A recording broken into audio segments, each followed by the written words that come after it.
Hello, this is Dr. Paul W Dyer. How you doing? This is Blockcast Weekly, and I want to say thank you for all of you joining this listening pleasure. And I'm going to get a short little thing, jumping right in here to this blog, because I like to do short blogs just to give information. You know, you can always contact me at drpaulholisticsciences.com or drpaulwdyer@gmail.com. So, what I'm going to get into today, and it's always something that comes up in my writing or my visiting or my viewing, because we learn through all things and all things we learn from. So, and if you're not learning, then your perception has been skewed and you're being cloudy, because it is to open up our hearts is to see all things clear. And how do you know you're opening up your hearts? Well, that's what I want to talk about, is the imprisonment of oneself. I've been, I'm not sure if I use the words I struggle with things, or I have difficulty with things, or we're all going through some things. And I said this before, that you must understand what you are, who you are, and when you are. And it goes back to understanding is know thyself. So the question is, and here's what I want to answer today. How do you know you are imprisoning yourself? How do you know that you have trapped your soul, your spirit, your light, your God's eye from your internal and external happiness? Well, let's see.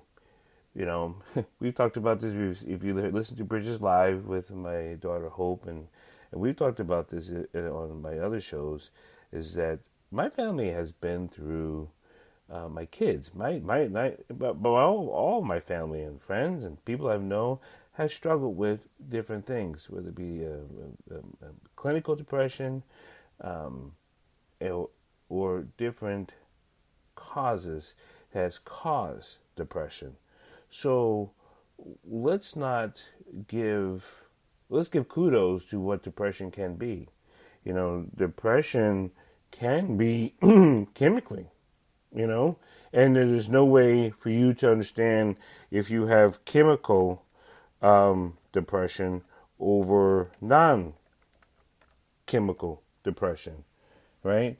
Because if you have a chemical imbalance in the brain, you are experiencing different things that's not firing, okay?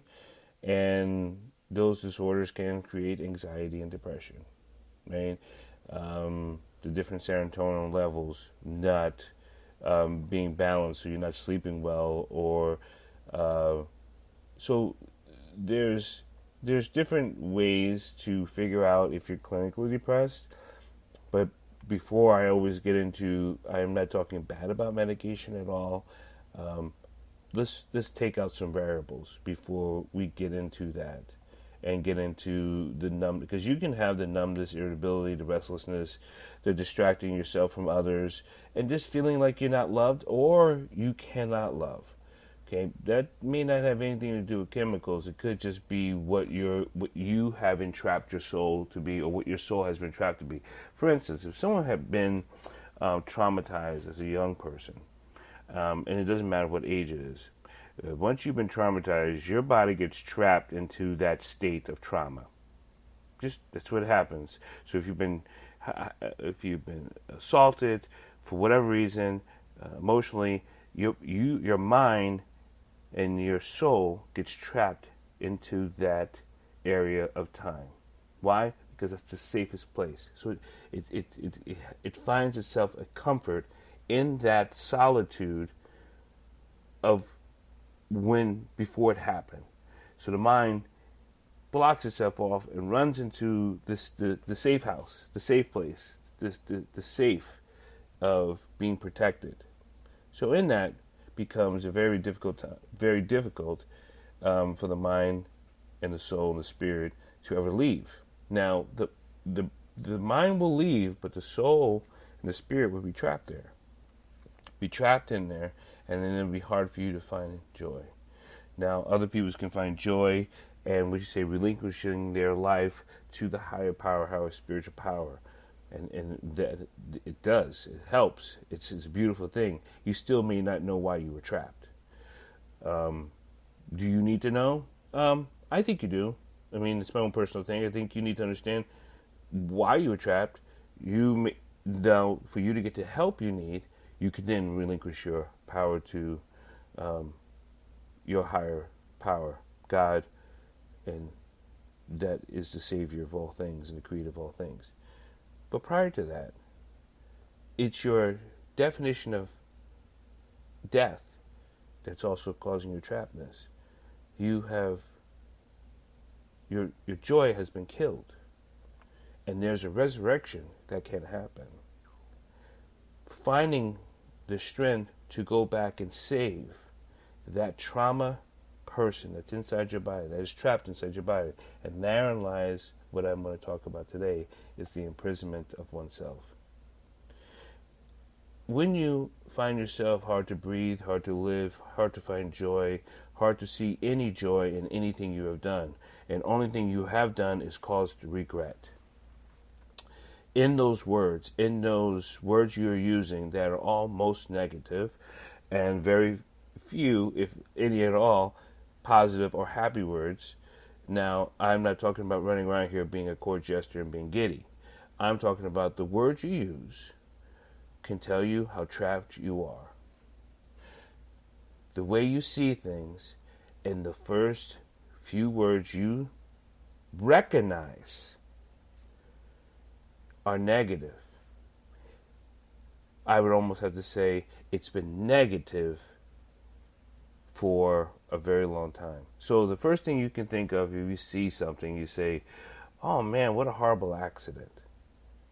If that's the first thing you say, even before the words came out of your mouth, it's been negative for a long journey before it even came out your mouth. So you can look at an accident that's mangled and not done well. You don't have to say horrible, right? Do I say horrible? Actually, I personally don't. I actually go right into prayer and hope for the safety of the workers and the people that was there, and pray for the people that can help the situation. And I don't go into how horrible it is. So why prayer? I'm just giving strength, giving power to be, so people can have the strength to do what they can be. I mean, I give prayer to people who are working in a grocery store for the long line. And what? Because I want them to have the strength and the joy of happiness so they can move throughout their day.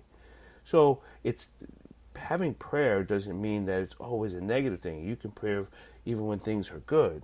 So, but going back to the imprisonment of the life that claims to have taken yourself into a colder region of your life can be very detrimental.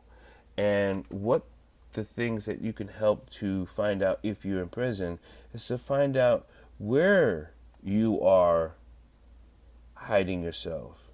Are you overeating? Are you unable to sleep? Do you have lack of energy? Do you have extreme mood swings? Right?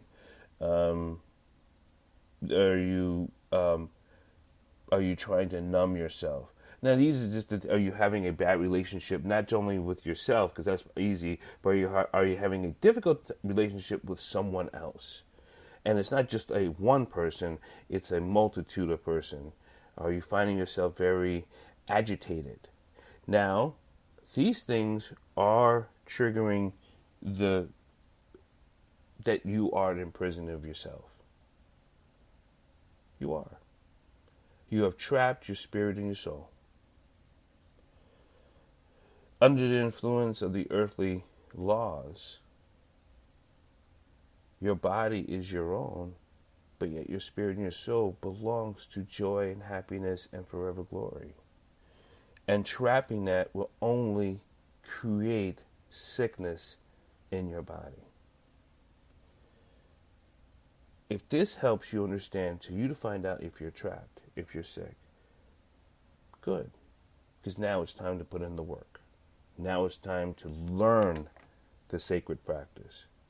Learn the healing sciences of your life. after you start learning and working it and going through that thing, and it still is not helping you completely, then I'm going to tell you, yeah, go see someone and maybe maybe it's a chemical imbalance. But if you're not doing the other stuff, if you're not going to eat right, speak right, live right, then I'm not sure if chemical is actually it. And could chemical help you? Because if you're still not doing those things, you're still going to remain somewhat. So let's go through the holistic practice first, the sacred sciences first. Let's find out who myself is and where we are and where this trapped soul spirit is, and then let's get the joy and get it out there. I hope this really helps. I really want to make this a short broadcast about imprisonment of self, of your soul and your spirit, because life is joyful. Yes, we're going to go through tough times. We're going to go through, around and over and under and through, and it happens. But I want you to do one thing, like I always tell my kids: say something. There's too many people who are committing suicide in the sickness of that's taking lives, because this will take your life if you do not say something. And I'm going to tell you this over and over and over again. It's okay. We are, we all shall be. But if we communicate and we say something, we say, hey, I need help. Can someone help me? Hey, I know you. You've been helped before. Who can you help me? I need help. That's all there is. We can't do this alone. We're not supposed to do this alone. Because if we are doing this alone, that means you are alone. And you're never alone. And I'm telling you, you're never alone. There's a higher power out there that has you cradled in its life. And life is beautiful. I'm Dr. Paul, and this is Broadcast Weekly. Contact me anytime, Dr. Paul, Holistic Sciences. I'd like to thank all my sponsorships and my family, friends, and loved ones, and children, grandchildren, and the people who have passed on, and the people who will come next, because we're all in this together in the praise of life.